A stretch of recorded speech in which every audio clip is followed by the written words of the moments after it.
Hello বন্ধুরা, সকলকে প্রতিযোগিতা ম্যাগানের চ্যানেলে স্বাগত। আজকে আবারও একটি নতুন চাকরির বিজ্ঞপ্তি নিয়ে তোমাদের সামনে চলে এলাম।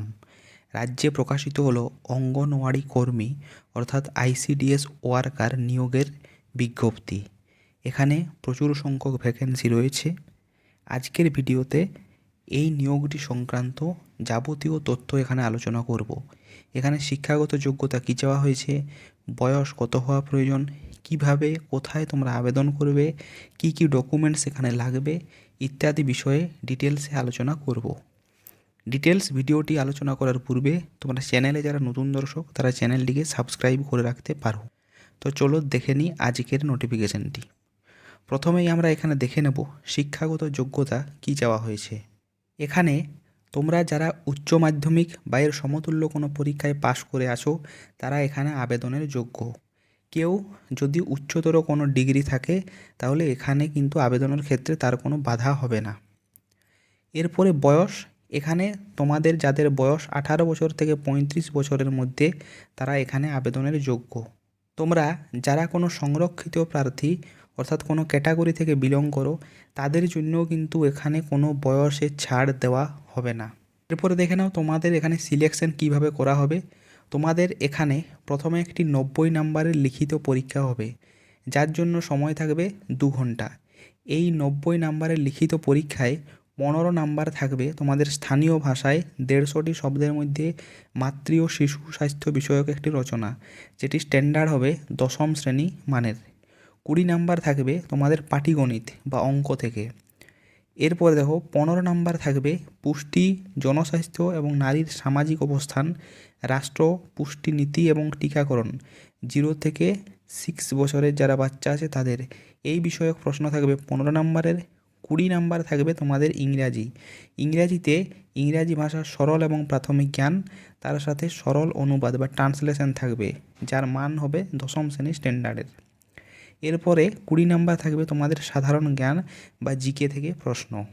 তোমরা যারা রিটিন এক্সামে পাস করবে তাদেরকে ভাইভা ভয়েস বা ইন্টারভিউর জন্য ডাকা হবে, সেখানে তোমাদের 10 নাম্বার থাকবে, অর্থাৎ মোট 90 এবং 10 100 নাম্বারে তোমাদের এখানে কিন্তু পরীক্ষা হবে।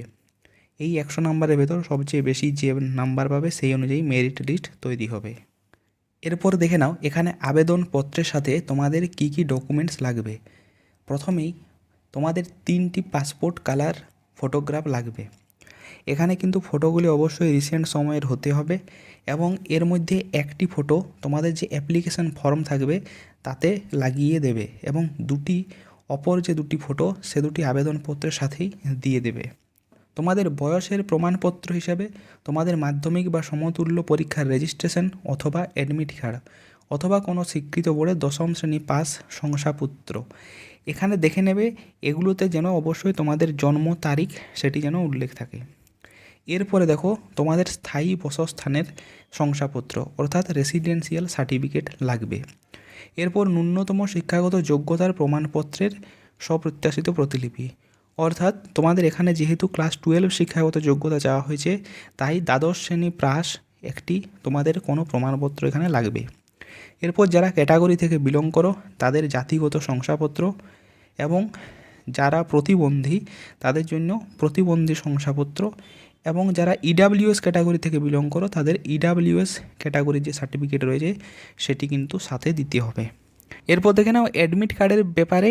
অ্যাডমিট কার্ড তোমাদের যে ঠিকানা তোমরা দেবে সেই ঠিকানাতে তোমাদেরকে বাই পোস্ট কিন্তু তোমাদের বাড়িতে চলে আসবে। এরপরে দেখে নাও এখানে যে আবেদনপত্র বা অ্যাপ্লিকেশন ফর্মটি এখানে দেওয়া রয়েছে। এখানে দেখো তোমাদের একটি যে ফটো সেই কালার পাসপোর্ট সাইজ ফটো চিটিয়ে নিতে হবে। এরপর এখানে ডিটেলসে যা যা রয়েছে সেগুলো কিন্তু ফিল আপ করে নেবে। যেমন প্রথমে রয়েছে আবেদনকারীর নাম, প্রথমে ইংরেজিতে ক্যাপিটাল লেটারে নামটি লিখতে হবে, তারপরে পিতা অথবা স্বামী অথবা মাতার নাম এখানেও কিন্তু ক্যাপিটাল লেটারে লিখতে হবে। এভাবে পুরো যে অ্যাপ্লিকেশান ফর্মটি রয়েছে এটি প্রথমে তোমরা নির্ভুলভাবে ফিল আপ করে নেবে। এই ফর্মটি ফিল আপ করে নেবার পর যে সাপোর্টিং ডকুমেন্টসগুলো বললাম সেই সাপোর্টিং ডকুমেন্টসগুলোকে একটি খামের ভেতর ঢুকিয়ে তোমাদেরকে একটি নির্দিষ্ট ঠিকানা দেওয়া আছে সেই ঠিকানাতে গিয়ে এই আবেদনপত্রটি কিন্তু জমা দিতে হবে।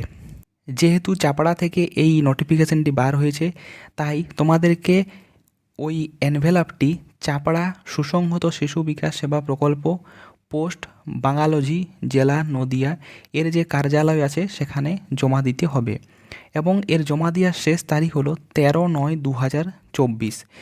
সরকারি যে সমস্ত ছুটি এবং শনি রবিবার এই দিনগুলো ছাড়া বাকি দিনগুলোতে তোমরা 12টা থেকে বিকেল 4টের মধ্যে জমা দিতে পারবে। এখানে আরও একটি গুরুত্বপূর্ণ ইনফরমেশান দেওয়া রয়েছে।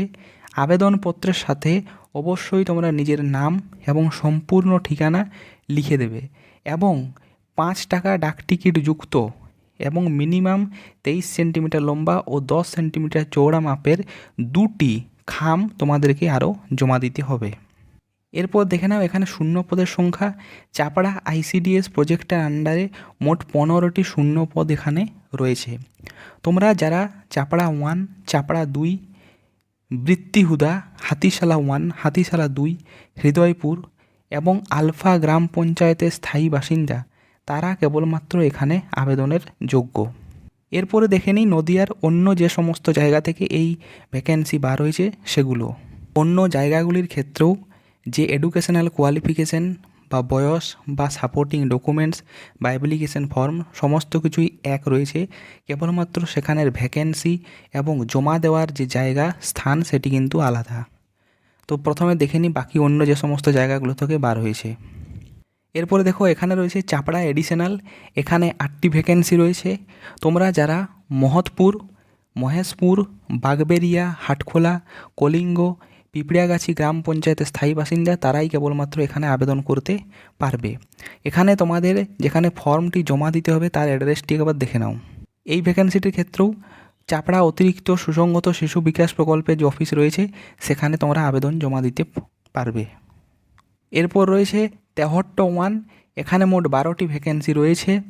তোমরা যারা চাঁদেরঘাট, পাথরঘাটা 1, পাথরঘাটা 2, তেহট্ট, নাটনা, রঘুনাথপুর গ্রাম পঞ্চায়েতের অন্তর্গত তারা এখানে আবেদন করতে পারবে। তোমাদের আবেদনপত্র জমা দেওয়ার স্থান হলো তেহট্ট 1 আইসিডিএস প্রকল্প, এখানে পোস্ট তেহট্ট এবং জেলা নদিয়ার যে কার্যালয় রয়েছে সেখানে। এরপর তেহট্ট 1 অতিরিক্ত, এখানে 3টে ভ্যাকেন্সি রয়েছে। এখানে তোমরা যারা শ্যামনগর, বেতাই 1, বেতাই 2, ছিটকা এবং কানাইনগর গ্রাম পঞ্চায়েতের অন্তর্গত তারা এখানে আবেদন করতে পারবে।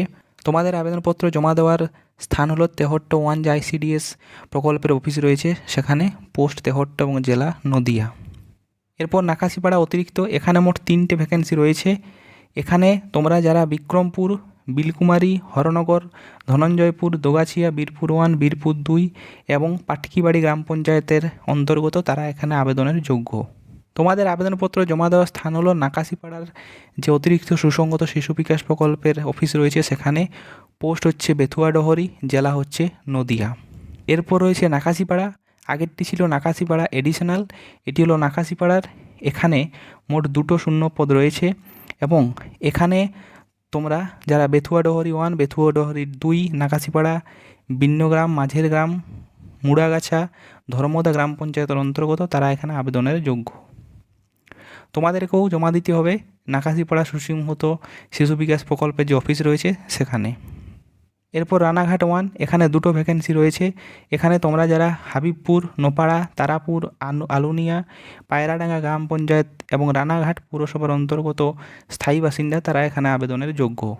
তোমাদের জমা দেওয়ার স্থান হলো রানাঘাট 1 সুসংহত শিশু বিকাশ প্রকল্প যে অফিস সেখানে, পোস্ট হলো রানাঘাট 1, জেলা হচ্ছে নদিয়া। তোমাদেরও আবেদনপত্র জমা দেওয়ার স্থান হলো রানাঘাট 1-এর যে অতিরিক্ত সুসংহত শিশু বিকাশ প্রকল্পের অফিস রয়েছে সেখানে, পোস্ট হলো রানাঘাট 1, জেলা হলো নদিয়া। তো নদিয়ার অন্তর্গত Chapra ICDS, Chapra additional, Tehatta 1 additional, Nakashipara additional, Ranaghat এবং রানাঘাট এডিশনাল এতগুলো জায়গা থেকে অঙ্গনওয়াড়ি কর্মী নিয়োগের বিজ্ঞপ্তিটি প্রকাশিত হয়েছে। তোমরা যারা এখানে আবেদন করতে চাও তারা তাড়াতাড়ি অ্যাপ্লিকেশন ফর্মটি ডাউনলোড করে সেটিকে পূরণ করে যে সংশ্লিষ্ট অফিসগুলো রয়েছে সেখানে গিয়ে এগুলি জমা করে আসো। আজকের ভিডিওতে এ পর্যন্তই। ভিডিওটি যদি ভালো লেগে থাকে তাহলে একটি লাইক করো। চ্যানেলে যদি নতুন দর্শক হয়ে থাকো চ্যানেলটিকে সাবস্ক্রাইব করে রাখতে পারো।